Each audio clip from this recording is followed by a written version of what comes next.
Teringat awal tahun 2020, pejabat Indonesia bercandain COVID. Ada yang mengatakan corona tidak mungkin masuk ke Indonesia, mereka akan mati karena panasnya cuaca. Ada pejabat yang mengatakan mereka nggak mungkin masuk ke Indonesia karena orang Indonesia kebal, karena makan nasi kucing. Ada pejabat yang mengatakan lagi, masuknya susah, izinnya rumit, jadi mereka tidak mungkin bisa masuk. Sampai terakhir di gedung DPR tertulis, di spanduk, COVID dilarang masuk. Lu kata COVID bisa baca apa? Intinya melecehkan dan menganggap sepele di awal, mengakibatkan apa yang terjadi saat ini, ambiar kesehatan dan ekonomi negara level bawah dan level tengah, kecuali yang dapat anggaran dan oligarki masih menganggap benar kelolaan negaranya. Yo monggo kowe sing jabat sakarep mula. Sekarang varian kedua Delta merajalela, menjadi gelombang kedua mengganas.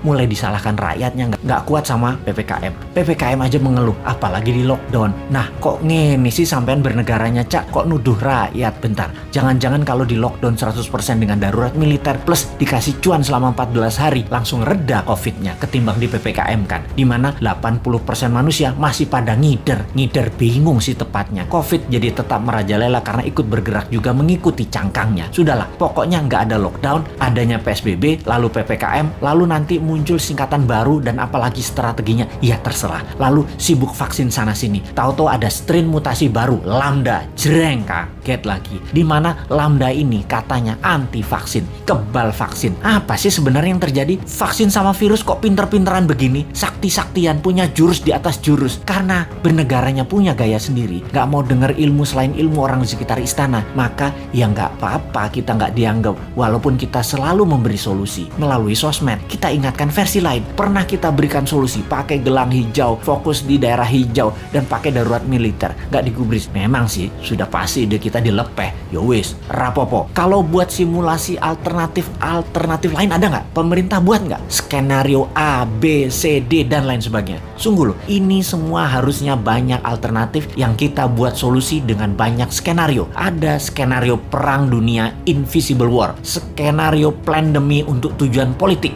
atau ini pandemi biasa. Oh lupa, selama hampir 2 tahun ini masih kekeh COVID itu pandemi biasa, bukan ada skenario konspirasi dan bisa selesai pakai vaksin. Dan pendapat ini dipegang kokoh, ngotot banget, COVID pandemi biasa dan selesai dengan vaksin. Itu keputusan maha benar. Kalau kita new mind punya banyak alternatif berpikir dan skenario bertindak, beda dengan old mind. Kalau ini adalah perang dunia, kita harus segera memutuskan ambil posisi dengan siapa kita berteman, dengan Nazi atau dengan sekutu. Kalau ala perang dunia kedua, kalau ini pandemi, biological war sama globalis, maka kita juga harus lobby internasional dengan big pharmacy. Kalau ini pandemi dengan tujuan politik, kita pepet lawannya musuh kita. Ini dari sisi hulu, dari biang masalahnya. Kalau dari sudut pandemi globalis yang terus menginginkan kendali kesehatan, maka apa yang terjadi kalau vaksin sudah 100% populasi di Indonesia, ternyata pandemi COVID tidak hilang juga. Beli vaksin lagi. Lama hal ini sudah kita pertanyakan, namun pejabat bilang tidak mungkin, pasti hilang dengan vaksin. Iya, paham.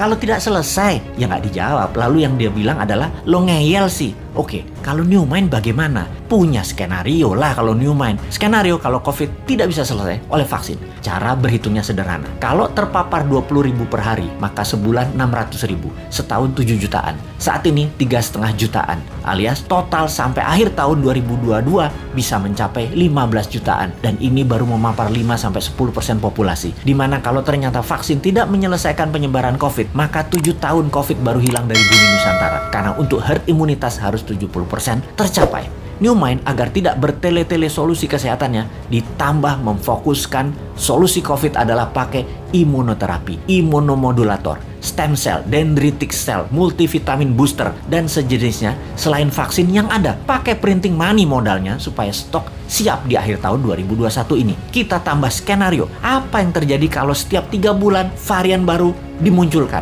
Lambda yang terbaru misalnya, ini sudah diluncurkan dan sudah terdeteksi di 26 negara, sudah terpapar. Malaysia tuh masih 0 kasus, tapi sudah panik sejak bulan lalu dan mulai membuat persiapan macam-macam dilakukan. Karena yang Lambda ini kebal terhadap vaksin. Imunitas tubuh manusia yang bisa menyelamatkan diri sendiri dikasih booster. Kalau pejabat sekarang tahu nggak ya tentang Lambda, Theta, Upsilon yang bakal muncul? Atau tahu apa enggak juga kita nggak tahu. Punya rencana apa menanganinya juga kita nggak tahu. Atau, nah ini. Atau nggak percaya bakal ada Lambda, bakal ada Upsilon, bakal ada Theta seperti awal tahun 2020 kemarin. Ya monggo. Jadi kalau vaksin tidak menyelesaikan masalah ditambah varian baru yang lebih kuat muncul, mau PPKM karet berapa lagi? Karet 4 seperti sekarang aja jebol. Kalau karet 10 pedes banget ya. Masih belum nyadar juga ya bahwa solusi selama 2 tahun ini belum terlalu tepat. Setidak tepat selalu berhutangnya untuk hal yang tidak produktif di dalam bernegara. Ayolah melobi globalis. Bisa kan? Ngerti? Cuma nanya, jangan marah dong bos. Aku ya ora paham. Cuman kasihan rakyat aja.